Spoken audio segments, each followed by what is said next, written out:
கணிப்பா இல்ல இல்ல இது பொதுமக்களுடைய என்னுடைய கருத்து கணிப்பா? சார் இப்போ நிறைய டிஜிட்டல் சர்வே எல்லாம் வந்து எடுக்கிறாங்க. நிறைய கட்சிகள் ஏன் திமுக கூட சமீபத்துல வந்து ஒரு சர்வே எடுக்கும்போது முதல் இடத்துல திமுகவும், 2வது இடத்துல தமிழக வெற்றி கழகம், 3வது இடத்துல தான் வந்து அதிமுக இருக்கு அப்படின்ற மாதிரி எல்லாம் கூட வெளியிட்டிருக்காங்க. அவங்க அப்படிதான் எடுப்பாங்க. அதாவதுமா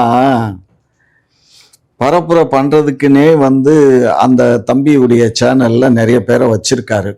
திரு ஆதவ் அர்ஜுன் வந்து என்ன பண்றாருன்னா 234 தொகுதிக்கும் ஒரு குரூப் ஆஃப் பீப்புளை செட்டப் அங்கே அனுப்பிச்சி விட்டு அவங்கள அங்கேருந்தே அந்த தொகுதியிலேருந்தே ஒர்க் பண்ணி அது எல்லாம் இங்கே ஹெட் குவார்ட்டருக்கு வர்ற மாதிரி பண்ணி அதை எல்லாம் மால் ப்ராக்டிஸ் பண்ணி எது கருத்து கணிப்பு எப்படி சொன்னாங்க வச்சாங்க எல்லாம் இப்போ நீங்கள் கேட்குறீங்கல்ல. திமுகவும் பண்ணுதே, திமுக வந்து முதல் இடத்துல இருக்கிறதா வந்து அவங்களே சொல்லிக்கிறாங்க. அப்ப நீங்களும் நாங்க முதலிடத்துல இருக்கோமா 2வது இடத்துல இருக்கோமான்னு நாங்க யாருக்கிட்டையும் தம்பட்டம் அடிக்கல.